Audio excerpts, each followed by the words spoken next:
morning. Isn't that cool? Yes. That is so good. Don't even make no sense. She's coming to town next month. Is she?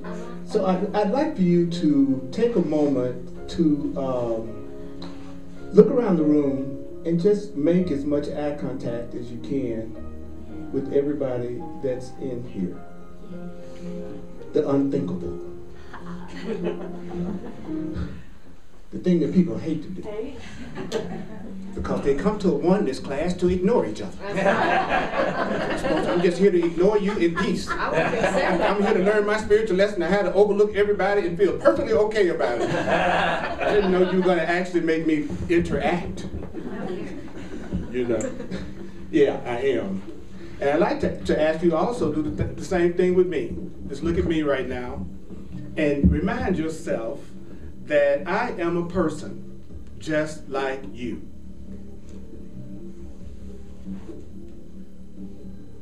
And a cute and juicy one, too.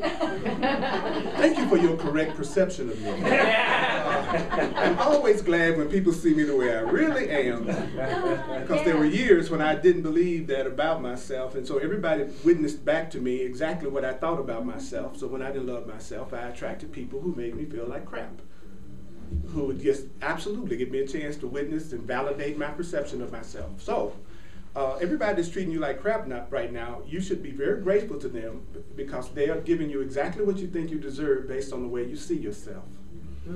It's not necessarily the truth about you, but it's what you believe about you, or they wouldn't be there, especially if it's a situation where you can't get away from them no matter how hard you try. It's amazing how much people are attracted in relationships to people who don't appreciate them the way they deserve to be appreciated. And then they wonder why they can't get away from them, and they don't understand it's hard to get away from yourself. It's hard to get away from your own perception of yourself. And that's why you're stuck until you change your mind. Isn't that cool? Yeah. You know, to me, that's a good deal to know that I'm only trapped as long as I choose to be. Well, I used to believe I was the victim of everything around me.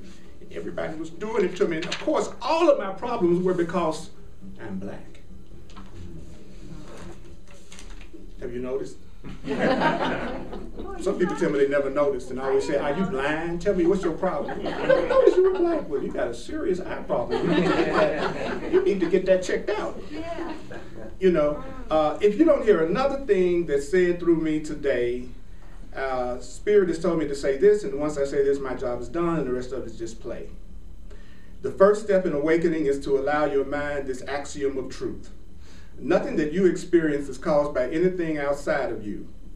You experience only the effects of your choice. I'll say it again. If you just forget anything else to say today, nothing that you experience is caused by anything outside of you. Nothing that you experience is caused by anything outside of you. Now that might bring up in you what I call a nice, juicy yes, but. So let's just go, yes, but. One more time, yes, but. Didn't it feel good to get that out? But you know a part of you want to go, yes, but. You know, that's okay, that's all right, that's all right. Whenever someone says but, you know that everything that was said before the but has been pretty much discounted. So if you're listening back to somebody and they say blah, blah, blah, blah, blah, but, okay, they just started where they believe from where they're talking it. But. So sometimes you talk to people and they really be talking out their butt.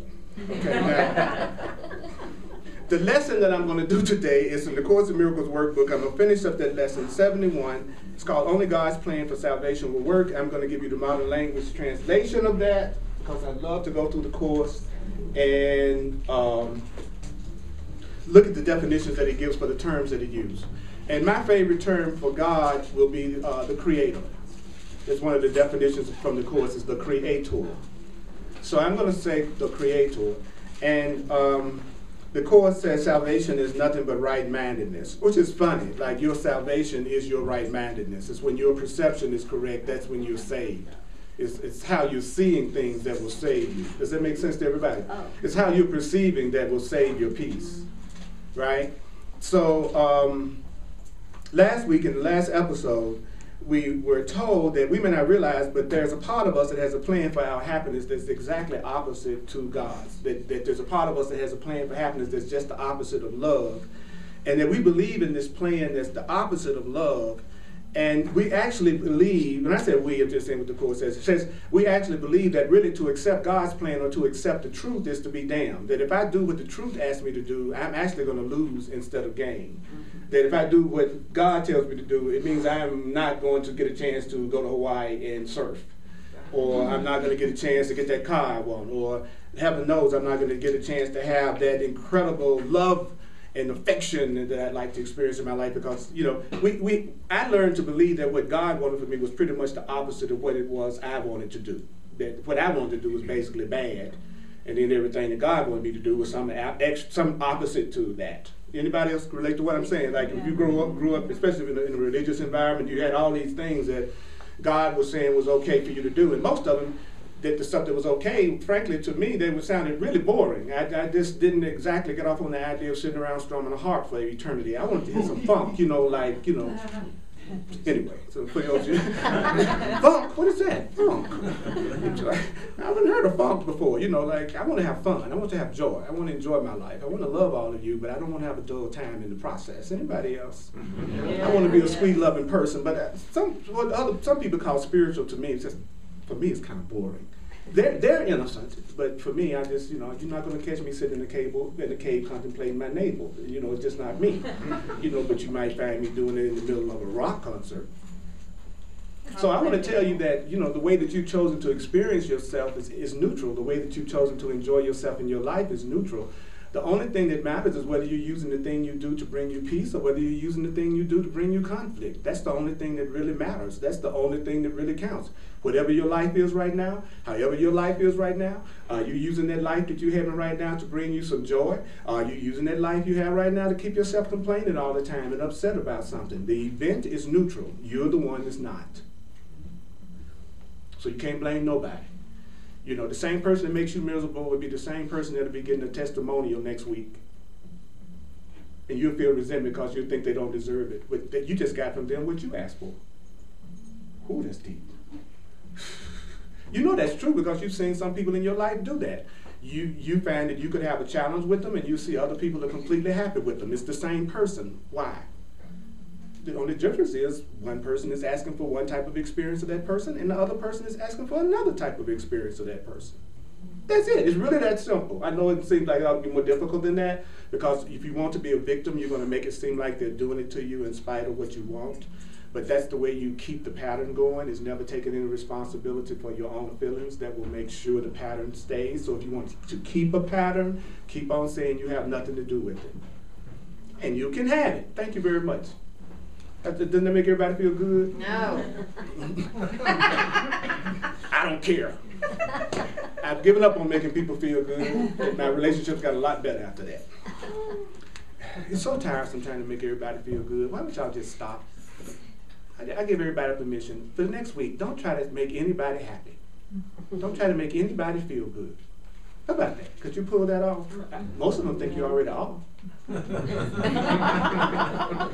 So why don't you just give yourself the piece of it? You know what I'm saying? So the course then went on to say, when we consider the plan that we made up, that even though it's totally preposterous to think that we believe that if we followed God's plan or the truth, we would suffer, he says, really, we'll find out we really do believe that. So then it goes on to say what our plan is. It says, our plan centers around holding grievances. That we got this plan for happiness, and it's centered around holding grievances against people.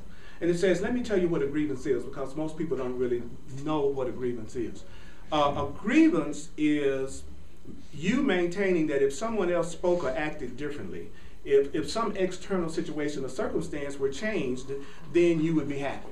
A grievance is the belief that if somebody else spoke or acted differently, if you change some outside circumstance, then you're going to be happy. A grievance is the belief that if someone else spoke or acted differently, if some external circumstance were changed, then you would finally be able to relax. It's like being at work and you're saying, well, I'll be able to relax and enjoy myself the once I get off from work and go home and can get a chance to chill. That's a grievance.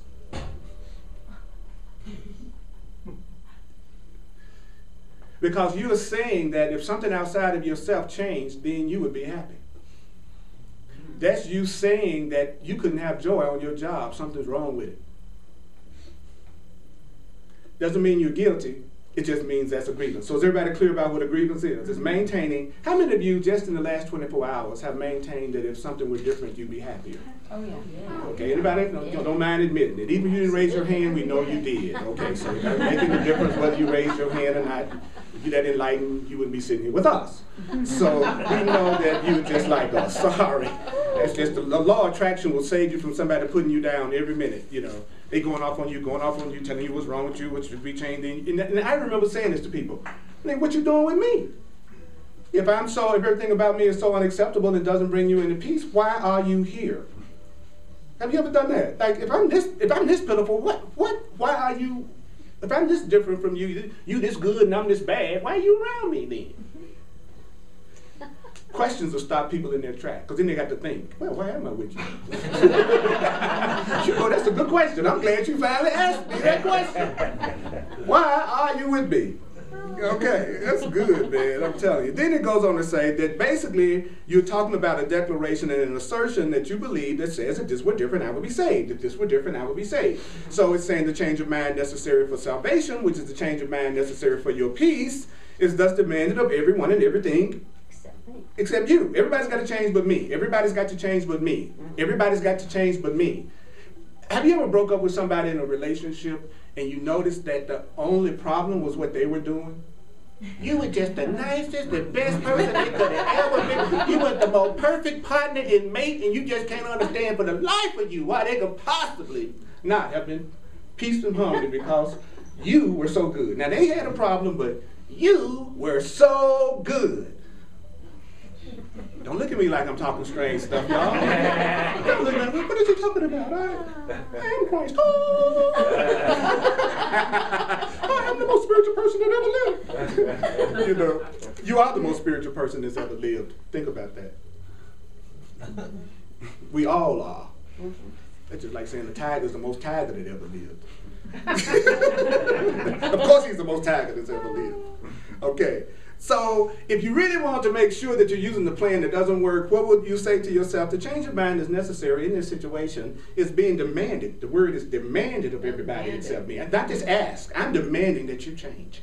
And if you don't change, you're never going to get any more. Okay, now. It's going to take a minute. I do delayed time jokes. Like 3 hours later, people go, I realized what he just said. It's a spiritual class, so you're not supposed to mention getting any. I do that in church. You don't get any. Okay. All right. Because, you know, we're holy now, see. We're in a holy environment, so I got to be, I like my holy sound. Them this, I go, okay. Being holy is being real. Being holy is telling the truth. Being holy is being authentic. Being holy is being true to yourself. Being holy is being free. Being holy is being joyful. That's being holy. If you feel like crap, you're saying, you know what, I feel like crap. I could choose to feel another way, but right now I'm feeling this way. Being holy is not feeling like crap, saying, I feel fine, I love everybody. Please spare me from people like that, because you don't ever know what's really going on. It's like they have a mask, and you don't feel like you really get to know the person when people are trying to be good instead of trying to be authentic. Good people fool you. Authentic people will always let you know what's really going on. Because good people think being good is what makes things go right for you, even though they overlook that they know a lot of good people that's going through hell. So if being good was enough alone, then so many people would be in bliss. And you know a lot of really good people that suffer. What's up with that? It must be then that being good isn't enough. Your good intentions are not enough. When I first read that in the Course in Miracles, it kind of freaked me out. It said your good intentions are not enough. It said that what you should be doing is I'd rather hear the music than the buzzing. Plus it's funky. Yeah. It's not being good that's enough. It's trusting in your willingness to change your mind that's needed. It's trusting in your willingness to become more aware that's needed. It's trusting your willingness to be more loving that's needed. Not having good intentions. You don't know how many people have been really, at their request, hurt by people with good intentions. Most of the pain you see in the world today comes from other people's good intentions. So let go of your good intentions. First, you don't. What kind of spiritual class is this? You don't have to be nice. I'm telling you to let go of your good intentions. This is a cult, if I ever heard one. Because he is saying it's okay to be yourself, because he's got to be wrong. He's got to be bad. Okay? He's telling me I deserve love and I'm not guilty and sinful. This must be a horrible class. I'm sorry, I will not condemn you. That's the church around the corner. Those of you who need condemning, I can tell you, I know the pastor. Okay. You mean there's nothing I can do, honey? No, you can. No, I'm sorry, you can't come up with a problem that's greater than God's ability to handle and to help you see differently. You are not that special. I'm kissing your feet. No, bro. please don't. Please don't kiss. That'll be the end of my class. Nobody will be back. Okay. Ain't nobody, no white woman in the female body needs to be kissing the black man's feet. That just don't work.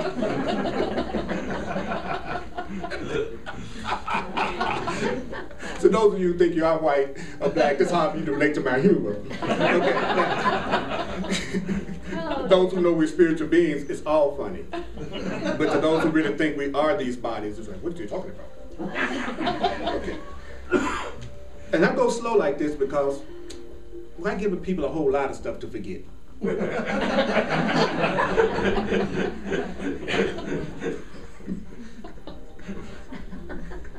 So the change of mind that's necessary is demanded of who? Everybody but me. Everybody but me. Everybody. You said everybody? Everybody. Okay. That includes you. That includes me. Okay. So then it says, then the Court says, if you don't get it this way, let me say it to you another way. The role assigned to your own mind in this plan then is simply to determine what other than itself must change if you're to be saved. So my role that I've assigned to my mind is to determine, what is it that I need to change except my own mind? I know what I need to do. I need to change my hours at work. I know what I need to do. I need to change my oil. I know what I need to do. I need to change partners. If I get a new partner, then that's going to do it. Let me see now. What did I put on Match.com? I need to change. I know I need to leave Denver. I need to change my location. That's mine. Tell me something else that needs to change beside me. You need to change how much money you make, or you're not going to ever have nobody. Okay, thank you, man.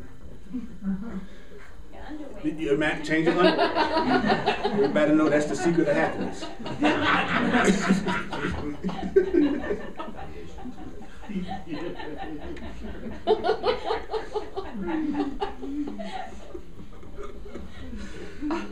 I never had more than 35 people in my class, ever. Never happened. It never happened. I'm 30 years and still get 25 people. But the 25 that are here love you. Oh, that's not a judgment on the 25. They said that about not loving the love me. I just think it's hilarious.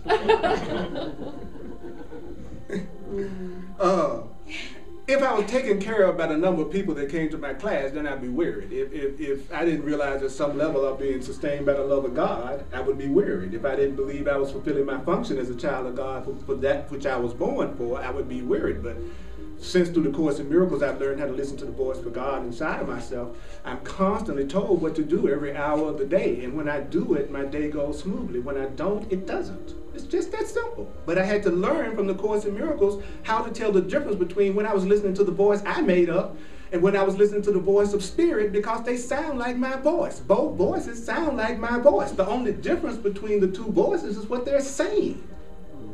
And if you don't know what a loving voice would say to you, then you could find yourself in a fearful situation for years, not knowing that nothing that person was saying to you was truly loving, because you don't know how to tell the difference between love and fear, or when somebody really cares about you and what they would do if they didn't. I kind of assumed I knew that until I got into the truth. Then I realized I had no earthly idea how to choose between what was true and what was false. I found out 99% of everything I believed in was false. which explained the pain that I would go through, but I didn't understand why I was going through it, so I would blame someone else. That would sound logical. I'm going through pain. I'm a nice person. I don't know where I am. It must be somebody else's fault because I'm not doing anything to anybody. And I didn't realize it was because I was trying to live according to a belief system that the world taught me that was based on the idea that I was guilty and separate. And it was set up to make me miserable. So I missed the obvious that if I'm miserable, I couldn't possibly be obeying God. I couldn't possibly be obeying love if I'm miserable. How could I be listening to that which loves me more than anything, and I'm a sad, miserable person most of the time? That doesn't even sound right, does it? But it's amazing how most of us will do that. We'll have a miserable situation and then think we must be doing something right, but it's just not turning out right. Think about that, man. You're miserable as you can be, but yet you think you must be doing it right.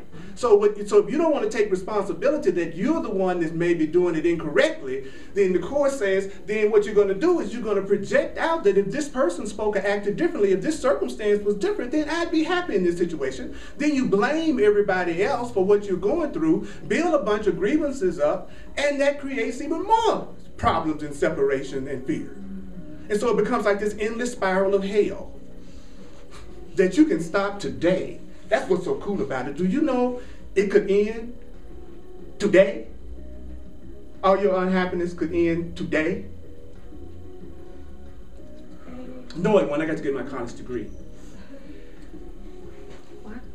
I have to get my college degree. After I get my degree, then I'm going to be happy. Everything's going to be okay. I got to get married. When I get married, everything's going to work. See what I'm saying? Every time you do that, you project your happiness somewhere far in the future. If you project your happiness far in the future, then there's an intervening space of misery, is there not? Yeah. Here's you, here's your happiness. Your happiness is a year from now. This is your happiness. Happiness like, here you are. It's going to take next year.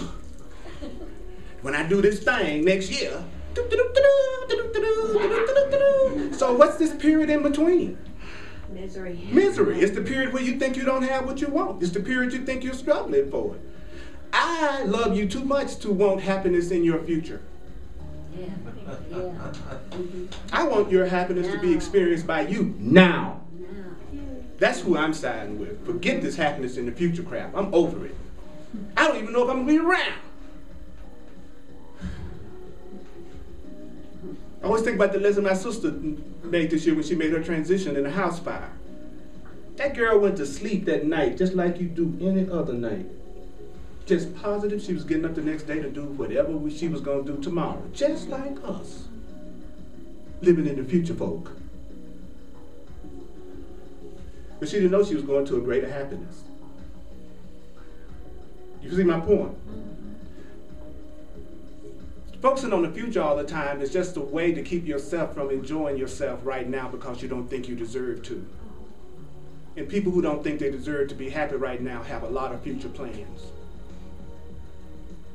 So if you got a ton of future plans, stop punishing yourself like that. Let's go to the park, doggone it. Some people so busy they have to schedule in a bathroom break 3 weeks in a row. I'm going to go pee next Tuesday at 1:15. I'm going to go pee. I'm so busy I can't pee today, but I'm going to pee next week. Why? Because if they stop for 2 seconds, they would have to hear their own thoughts. And that's the last thing on earth they want to hear is how afraid they are because they don't really know what the heck is going on. So they stay real busy. Something's wrong when you want to see your friend and you got to schedule an appointment for 3 weeks in the future. There's something up with that friendship.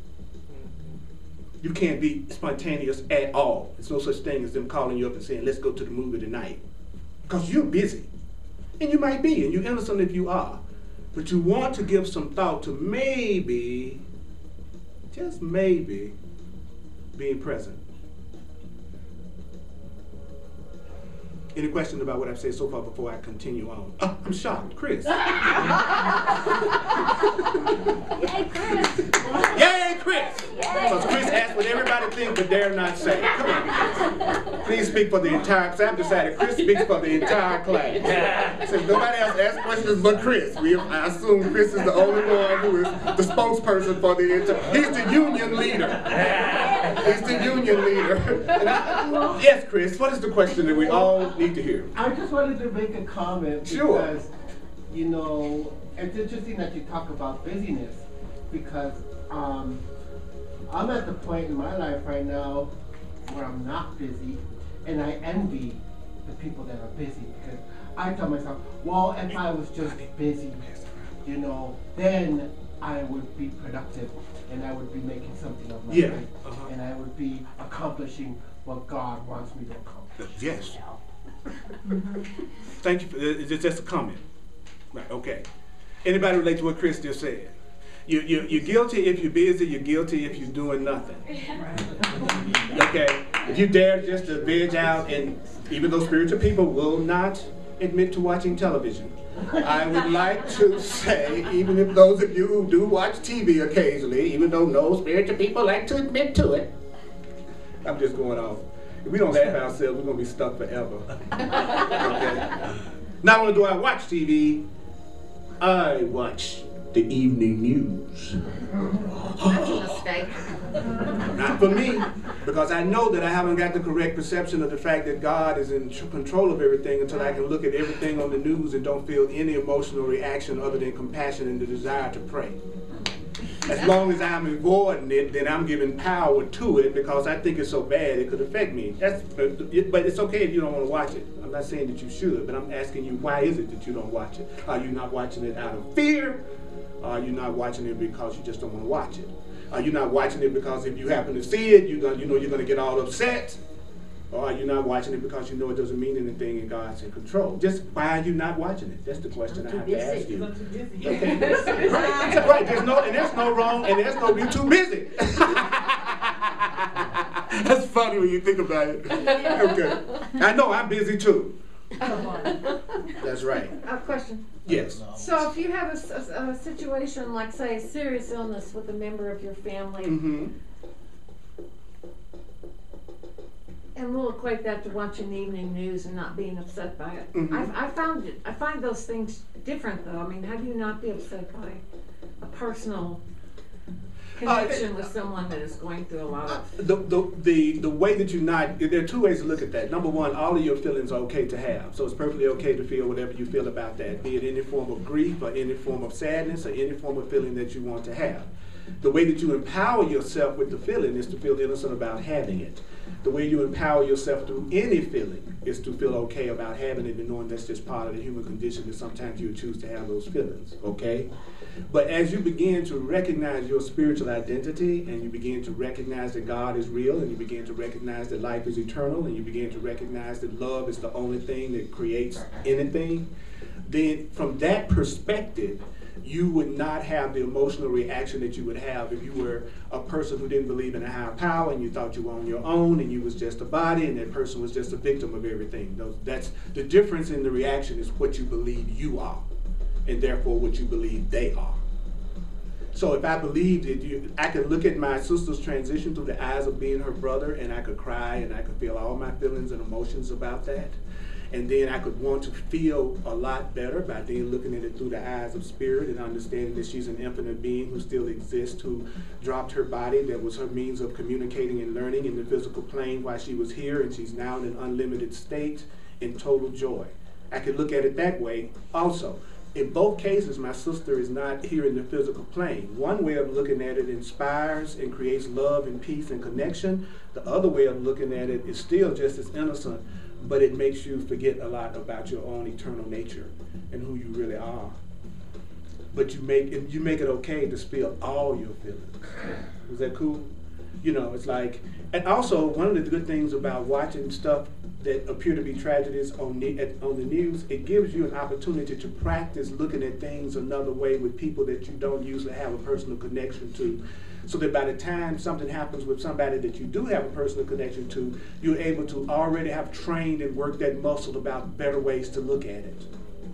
So really, news and newspapers are training grounds and the lab for learning how to look at what appears to be tragedy from a more loving, conscious perspective. And so that's another way to look at it, right? Did y'all get what I just said? Yes. Yeah. It's easier to see somebody else's child is in the hospital than yours. No matter how compassionate you are, it usually doesn't evoke the same level of emotion as it would if it was your child in the hospital. So getting a chance to see someone else's child is healed and whole and helped by God and spiritual, when something happens, helps to build that mental, spiritual muscle that when something happens with someone that you know, you already have built up new ways of looking at it, so you would not take it as hard as you would have otherwise. You're in the world. And unless you put your head in the sand, you're going to see and hear things that don't always sound peaceful and loving. It's just not true. All right, so rather than spending the rest of your life running away from it and trying to avoid it, because you can't, it's a reflection of your own mind. It's a reflection of your own mind. You can't get away from it. Wouldn't it make more sense to just learn new ways to look at it so that whenever it does come up, you could empower yourself through somebody being murdered instead of scaring yourself to death about walking down the street? If you had a choice? I think so. And that's what stuff like the Course in Miracles and All Truths books do. They give you alternative ways of looking at the things that we experience in this world so that you can maintain your peace and therefore hear your guidance and be directed towards your own happiness. That's so cool. But I learned from the world to think this stuff is weird and being afraid all the time was normal. So I had to go through a new program, and that's what he's saying right here. He says that you are trying to come up with everything other than yourself that must be what? Changed, right? And he says, I like to describe what kind of plan this is. I call this the insane plan. What kind of plan is it? The insane plan. He says, where any perceived source of happiness is acceptable provided it won't work. So he's saying that when you're not listening to your real self, you come up with these plans, and the one condition of the plan is always it doesn't work.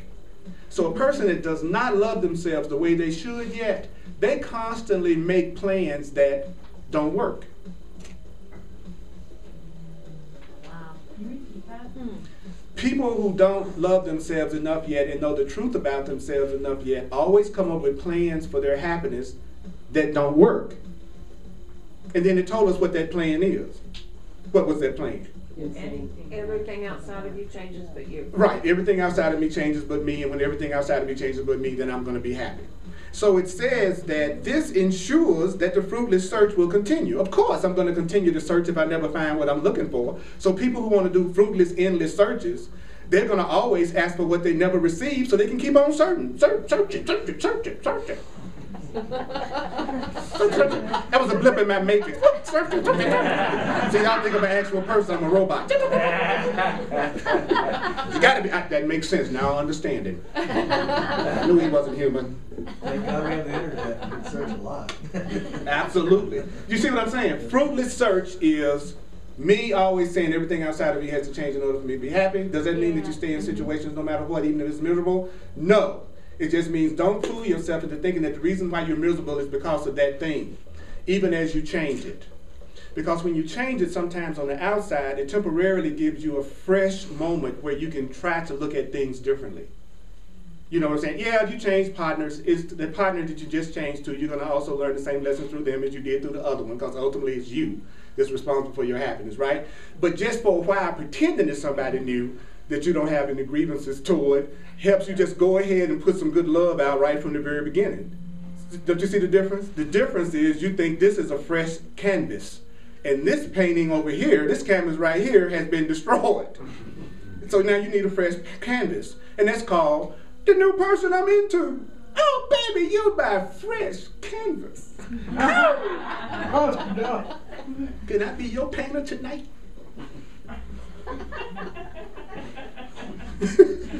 And if she wants you to be her fresh canvas and you want her to be your fresh canvas, then you got an art gallery made in heaven.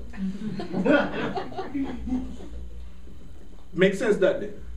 I'll say it again. I am not advocating staying in situations that you're going through a lot of pain, because it's all about you just changing internally. Yes, it is true. You're going to have to change internally. But there's nothing wrong with changing sets, movies, stages, props, backgrounds. It don't make any difference. Lion King is being put on all over the country in different theaters. What is it that everybody says is the same? The storyline. It's different actors, different theaters, and everything else. But what makes the person in D.C. say they're seeing the same Lion King as the person in London? They're looking at the same story. And that's the way it is with you. You're going to have your story with your relationships and your job over here, and then you're going to have your story with your relationships and your job over here, but it's going to be the same storyline as long as you think if something outside of myself changes, then I'm going to be happy. So you really haven't changed the script until you've changed the perspective that you look at your play from. So you can keep changing sets all night long, but if you keep giving that person the same script, they're going to give you the same play. And then you're going to say, you played me. And they go, yes, I did. I played you. But it's your play, screenwriter. Why don't you hand me a different friggin' script? And stop blaming me. You give me the script. It's like, I get hired for a theater company to do a play, and then I do the script that they gave me, and they get mad at me. Why you say that? Well, that's what you gave me on the script. That's what we do. Why did you say that to me? That's your script. You're attracted to this kind of experience that you're having with me right now. It's your script. That's why you're going through it again and again and again and again. That's why you're going through that with your job again and again and again and again. That's why you're going through that with your money situation again and again and again and again and again. That's your money script that you broke and you can't pay your bills and you think that $2 is a lot of money. That's your script. The universe said, oh, that's the kind of play you want to write. You could have just as easily wrote a play that your script was you had $1 million this week. You chose $2. Whose fault is that? Is that God being cruel? No, that's what you wrote, the script you wrote. And I go, oh man, could you be a little more gentle than this? This is hardcore truth. I know, but don't you know that it's time for you to be on a spiritual defibrillator? That's why I'm giving it to you this tough. You're almost out of here. You're almost gone. Your life is dead. That's why you sent to Earl. That's good. Spiritual ER. That's right. That's what I'm talking about. The name of my class is Spirit Anatomy. Instead of Gray's Anatomy, this is Earl's Anatomy. It ain't like it used to be either. But anyway, that's another story. So, then the chorus says, let me take a little bit deeper for you. It says, well, this ensures that, oh, you had a question over here. Finally. He only worries about Chris, huh? I just love you. I love it when my self talks to me. Okay. All right. Sometimes when people ask a question, by the time I get to answer it, they forget it. That's normal. Is there? That's okay. I'm just saying that's normal. That happens a lot. Yeah. So then it goes on to say, it's a cool story. I love the chorus. It says, so the fruitless search will continue, for the illusion persists that although this hope has always failed, there is what? Still grounds for hope. Where? In other people, in other places, and other things. I'm just going to keep on. But you got to realize the premise number one is what? I'm going to choose a plan that fails. Why? So that I can continue to search fruitlessly from place to place to place to place. Why am I having this fruitless search for my happiness? That's because you have a grievance. What do you mean? You, first of all, are believing that if something outside of your own mind changed, you would be happy. And then the next grievance that you're having is coming from the idea that you think God's plan for your happiness doesn't work, but yours does. That the love in you, its plan wouldn't work, but the fear in you, its plan is. See how logical that is? Then it goes on to say, another person will yet serve better. I love that term. Another person will yet serve better. And if I be honest with myself, that's pretty much what I'm looking for. It's somebody who will serve me. I admit it. There's a part of me that wants people to serve me, even if it's just some ice cream. Anybody here admit they got a serve consciousness anywhere? You want to be served. Okay. Yeah. And there are plenty of people who like to serve. Yeah. But see, if you don't love yourself, you won't attract the person that wants to serve. You'll attract the person who doesn't want to serve, and you'll spend all your time trying to change them into a servant. And you'll call it arguments, misperceptions, and lots of counseling. What's the problem there, Mr. Purdy? Well, you see, she will not allow me to totally control and rule her. She's not serving me. She's not acting the way I think she should. She's not doing my script, and she's helping my fruitless search continue. I don't like her.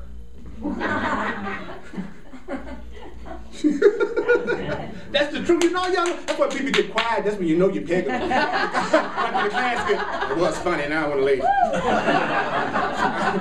I just did this morning. You're making me feel bad. I came here to be, up there. You're a black dude. Make me laugh. So.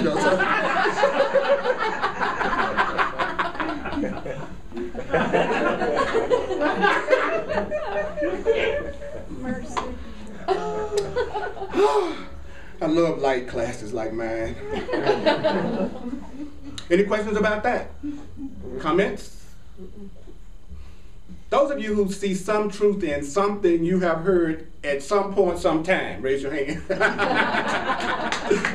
I feel so good about that. So what I want you to do is, everybody that's really done it, would you raise your hand? Okay, then everybody look around. Everybody look around, everybody raising their hand. Okay, that sometimes you look outside of yourself for happiness. Okay, all right. Now, if you look around, you see that everybody has their hands up. Some people got their toes up, their feet up, and everything else up. Okay, so now, when you looked around and you saw that everyone else sometimes makes the same perceptual error as you, did that make you feel lighter or heavier? Lighter. Immediately you felt better when you felt like you weren't the only one that was being a tyrant, didn't you? Didn't you feel good about that? You feel good about yourself. And that's the way it'll always work. Whenever you feel like you're connected, joined, not the only one, you'll always feel more innocent. So that whole idea of thinking that you're the only one that's doing anything is a trick of your mind to keep you feeling guilty. So whenever you go, oh, I'm the only one, I'm really selfish, I'm only, no, it's like everybody is, buddy. Who's selfish? Every single person that you see in the whole world. Even Mother Teresa, she snuck a biscuit every time that she was supposed to eat. She had a biscuit that she got. Everybody knows it's the secret diary of Mother Teresa. I read it. She had sexual fantasies. Who's Mother Teresa? Oh, no. He know he gotta go now. Anybody says something about Mother Teresa, they gotta be the cult leader of the universe. It's for sure. I tell you. My point is, when you accept that we're all the same, you'll stop feeling so guilty and be willing to admit the errors that you make so that they can be corrected. Because the reason why people hide their errors is because they think they're the only one. And that they're going to be condemned by everybody else as if there's something different. So the sooner, if you were to start out a disagreement with, I can relate to you being jealous like that, because I've also felt a lot of jealousy myself, and how can we look at this differently right now? Because I know how you could feel. I felt that too when I saw you dance with somebody else. And so I can understand you feeling jealous right now, because I felt that way, just like you have. That's going to end the argument 10 times faster than the person telling you that you're jealous, telling you that they're jealous, and you beating them up because you can't understand how they possibly be that way. Now you're going to have a real problem. Because not a person in this room hasn't felt some form of jealousy. You know you have. There's not a person in this room that hasn't had a murderous thought, even if it was a fly. You know you have. So whenever you get on your high horse about how everybody else is compared to you, you know you're getting ready to set up a situation that a whole influx of those people are getting ready to come into your life, so that you'll get to the point that you'll say the statement that will save you, which will be, I'm just like you. Then they go poof and disappear out of your life. The crappy people go poof and disappear out of your life and out of your perception when you go, I'm crappy too. That's why I used to wonder why even in regular fundamentalist religion, why they would say, get up and say that you're a sinner. I had so much resistance to that. But what? I still won't say it because I'm not. But I understood the premise. Where if I'll stand up and admit that I have a weakness, if I'll admit that I'm less than perfect in my perception, if I'll admit that sometimes I have anger and fear and depression and selfishness like everybody else, then I can finally be healed of it. It doesn't mean that's what you are. It means that's what you feel about yourself at some level. It needs to be released. And your Savior is somebody who hears you say these things about yourself and they never lose sight of how loving you really are in your true nature. That's your Savior. You tell me the most horrible thing you think you've done, and while you're telling me the most horrible thing you think you've done, I never forget that you're really an innocent child of God that maybe made an error in perception and judgment. See the difference? Rather than somebody listening to you and you sharing everything that you're ashamed of, and they say, And let me add what you did on your birthday last year, too. I don't want you to forget that either. And y'all know what I'm talking about, because you've had that happen, where you were feeling really bad about something and the person just made you feel worse by adding on to the burden you were already giving yourself. If someone's doing that, that's not love. That's not love, y'all. Yes, brother. Now, one of the things that's a challenge with me that I feel that I don't like admitting is that I'm clingy and needy at times. And my mind tells me I'm the only one. And no one else can be clingy. Chris, you are the only one. None of us in here have clingy, possessive feelings or thoughts about anything. You poor thing. How? Oh my! Let's pray for Chris, y'all.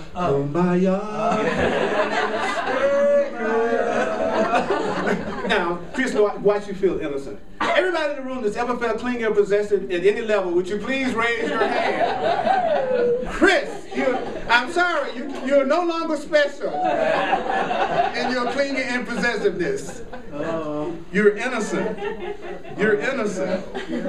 So that's why I've been taking my time with this, because this is such a powerful, cool section. So that's the ego's plan for your salvation. So one of the things that I want you to do is to ask yourself this question. You want to ask your higher self, God, the spirit within you, whatever words you have for the higher consciousness or creator. I personally like creator. This is the plan. The plan is, number one, for you to admit that you've made a plan. And that your plan doesn't bring you any kind of consistent happiness. I said consistent happiness. Are you willing to admit that? Yes. Are you willing to admit that your plan does have to do with sometimes trying to manipulate your outer environment so that you can feel good? Yes. Okay.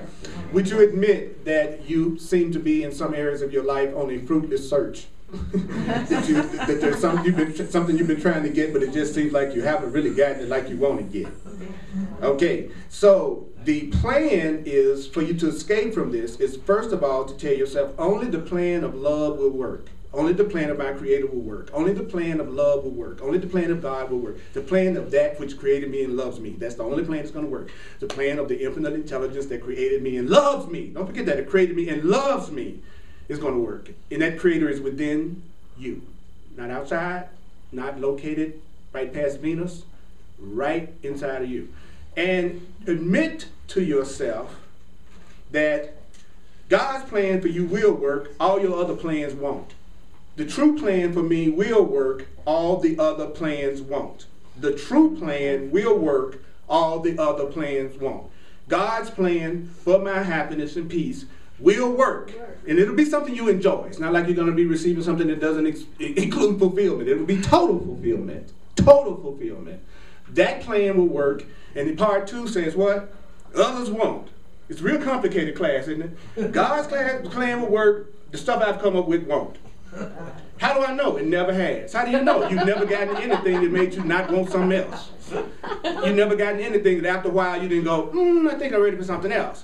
So what about actually asking for something and receiving it and enjoying it and being glad you have it and being fulfilled within it and really appreciating it? Is that okay with everybody? Yeah. Okay. And that can keep on increasing and extending into each moment, giving you newer and newer, more incredible experiences. Is that okay with everybody? Yes. Okay, so we are looking for permanent happiness that only expands as opposed to temporary happiness that comes and goes based on whether or not I can get everything and everybody around me to do what I want them to do. That's the old plan that won't work. Now, people who like to control and manipulate will not hang out with people who don't like to control and manipulate, so you might go through a change of your social life as a result of opening up to love. I'm sorry. People who need to condemn and judge are not going to be attracted to you anymore. So you're going to go through a period where you're going to think you're alone, but you're not, as you go through the transition. Hello? Do you hear me? Yeah. Some people are going to move out, some people are going to move in, some people are going to change with you. Some people are going to move out, some people are going to move in, some are going to keep with you because they're in that same order of change. And then there's another group of people that you're going to have to say, I choose out of this relationship with you right now, or I choose out of this situation right now. I'm not condemning you or not judging you. I realize it just isn't the best thing for us right now, so we're going to choose out of this situation right now. We're both innocent. You're just as cute as you ever were. But I'm getting the hell out of here. I'm going to a new reality. Are y'all with me on that? Some people are going to go with you, some people are not. Some people are going to go with you, some people are not. And some people you're going to go, please don't go with me. Those are going to be the three types. Okay? And then the last part of it is you're going to say to Spirit, and this is a question I want you to ask right now. What would you have me do? Where would you have me go? What would you have me say? And to whom? I'll say it again. What would you have me do? Ask your higher self, Spirit, God, the Lord, Holy Spirit, whatever word you want to use right now. Say, what would you have me do? My real self. What would you have me do? What would you have me do? What would you have me do? What would you have me do? Where would you have me go? Where would you have me go? Where would you have me go? I've been making up my plan. My plan hasn't given me any kind of permanent happiness. I'm ready now to turn to something higher and greater than me. So the first thing I want to admit is that your plan works, mine won't. Now I'm going to ask, what do you want me to do for my happiness? Where do you want me to go for my happiness? What would you have me say? And who do you want me to say it to? What do you want me to say, God? Who do you want me to say it to? That's what I ask before every class, every day, and everything I do. Before I do this class, I go, what do you want me to say? Where do you want me to go? What do you want? Who do you want? Then I see who I'm supposed to say it to. These are the three questions that will transform your experience. I'll say it one more time. What would you have me do? Where would you have me go? What would you have me say? I love that one. What would you have me say? And to whom? Imagine your power if you were upset with somebody and before you went off and lost your temper, you could take a breath and say to yourself, what would you have me say to this son of a... What do you want me to say to my boss? What do you want me to say to my child? Try it. See what happens. It's amazing. So would you acknowledge yourself for hearing this much? God, come on, give it to you. Your world's going to give you what you give yourself. Your world's going to give you what you give yourself. Ow! Appreciate y'all so much. So, let me do the love offering right quick, and then I got one little thing I'm going to end on before you can run out into the lab. It's waiting for you. Did you know that? I'll say it one more time, because people miss that when on the spiritual path. They think because they got on the spiritual path and they decide to change their mind, it's going to be all cool every minute. It will be that way, but not at the beginning. Picture this cup. Looks like it's got clear water. But there's dirt at the bottom of the cup. Let's pretend. I'm certainly hope not. But let's say there's dirt at the bottom of the cup, right? You come to a Course in Miracles class. This is you the cup. And then you come to the Course in Miracles class. And you're wondering where all the chaos is coming from in your life, because you just clear water. But you don't know you got that dirt at the bottom. And that's what you're experiencing, that dirt at the bottom that you don't know about because you think you're the clear water right at the top, like an iceberg. So you come to a class like this or start studying the truth for yourself or going to spiritual groups, and you're pouring in all of this water of truth, all this water of love. And what's going to happen to the dirt at the bottom of the cup? Who can tell me? What's going to happen? It's going to come right to the top. It's going to get all stirred up. And there will be a point that the water looks entirely murky. Won't it? And it just look, and that says you. And you're going, oh my God, I got in this Course in Miracles stuff and came to this class with that strange black dude, and now my life is totally chaotic. Now I got all this stuff up because your water is all stirred up. The murk is all stirred up. Those subconscious beliefs of lack of love for yourself and guilt and anger and depression and fear and all this stuff you've been stuffing and hiding. It's now getting stirred up because you're receiving so much truth, and you've been asking, what do you want me to do? Where do you want me to go? Who do you want me to say? Who do you want me to say it to? I'm not going to use that plane. I'm trying to manipulate everything around me and everybody around me and get mad at them if they don't do my script. I'm trying to do it differently. So you're all stirred up. You're all stirred up. You're all stirred up. You're disoriented. You're confused. You don't know. Then your ego says, the part of you that wants you to stay the same, never change, suffer. It says to you, stop reading that stuff. Get away from that class. Don't listen to that stuff. Were you more peaceful before you got into it? So then you back off. And then all the dirt does what? Settles back down to the bottom of the cup. And then you go, I did the right thing, getting away from all that I'm innocent stuff and I'm responsible stuff. And then it looks like your life has become more peaceful, but guess what? You're still going through the sudden and unexpected events that freak you out all day long because you let the dirt settle back down to the bottom of the cup because you got stirred up. Now, what happens if when the water is coming in and the murk is there, and your life is disoriented and confused because you're finally trying to really change and you're not jiving for once. This is what you do. You go, turn the faucet up. Because the more you put more love, more truth into me, the more I study more, meditate more, be around people that love me more, study the truth more, it's going to make that dirt go over the side that much faster, and I will end up with a very wonderful, clear water cup with no dirt at the bottom or at the top, which means my physical reality will reflect my clarity and the love that I am all the way through, and I'll perceive a world that only loves me at every level and is only peaceful. So if right now you're disoriented and confused and you've been working on yourself and you seem crazier than ever, turn it up. Yeah. Turn it up. Yeah. You hear me? Turn it up. Don't back off. Don't run. Don't run.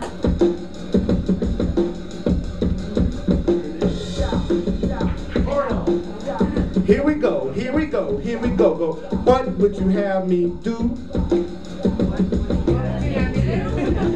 What would you have me do? What would you have me do? What would you have me do? What would you have me do? Where would you have me go? Where would you have me go? Tell Spirit, where would you have me go? Where would you have me go? Woo. What would you have me say? What would you have me say? Say what? What would you have me say? What would you have me say? What? What would you have me say? What? What would you have me say? And to whom? And to whom? And to whom? And to whom? And to whom? And to whom? And to whom? And to Now, here's the prayer. Holding grievances is the opposite of God's plan for salvation. Holding grievances is the opposite of God's plan for salvation. Holding grievances is the opposite of God's plan for salvation. What? Holding grievances is the opposite of God's plan for salvation. And only love's plan will work. And only love's plan will work. Say what? And only love's plan will work. What? Only love's plan will work. That's the same as saying that only God's plan will work. Only God's plan will work. Now, what would you have me do? What would you have me do? What would you have me do? Where would you have me go? What? I want you to pretend like there's a little child in you that still knows how to play. I would like you to pretend that you're not an adult for just like 2 minutes. Can you lay it down for just, can we lay it down for just 2 minutes? Just 2 minutes. Just 2 seconds. Would you be willing to be silly? Would you be willing to let your spirit come out? Just 2 seconds. I promise we won't tell nobody. What would you have me do? what would you have me do? Where would you have me go? Where would you have me go? What would you have me say? What would you have me say? And to whom? And to whom? And to whom? And to whom? And to whom? And to whom? Now we're going to end on the affirmation that we use that is so important. I am juicy and sweet. I am juicy and sweet. And real, real, real, real neat. And real, real, real, real neat. I am juicy and sweet. I am juicy and sweet. And real, real, real, real, real, real. I love y'all. Thank you so much for coming and playing with me. If you go to my website, I video my classes and put them on my website so you can go back and look at them and review them. First of the year, we're going to start with lesson 1 in the workbook. All right. I put all the lessons on YouTube. Just Google my name and the lesson number, and you'll get a chance to have support on doing the workbook lesson. And Joy also teaches a course in miracles class. She does. And she does it at the Rocky Mountain Miracle Center. When do you do yours, Joy? I do my group on Tuesday evenings. Yay! That's right. Yay! 7 o'clock to 8:30. Yay! Yes. So, the reason why I do that is repetition, repetition, repetition, repetition. Yeah. So listen to the classes, watch the classes, and remember. And if you get a chance, come. We're going to have a really cool candlelight service here on New Year's Eve. Burning Bowl, excuse me, Burning Bowl. And so you got all kinds of support. New Year's Eve or Christmas? New Year's Eve. New Year's New Eve. Year's here? Here. And there's some dessert, some wonderful dessert in the kitchen that I would love if everybody would share. Homemade cool stuff that was brought today. Right? Oh, feels so good. Okay. Okay, yeah. From you two, let's give Earl, baby, if you were not at his birthday party, would you stand up and give him a big thank you for 60 years on the earth? Oh, yes. Thank you, baby. Thank you. I tell you. All right. Thank you so much. I love y'all. Hugs are available, and your assignment is to try to catch yourself every time you're going. If this was different, I'd be happy. Stop in a second and go, what do you want me to say this song? Okay. What do you want me to say? What do you want me to say?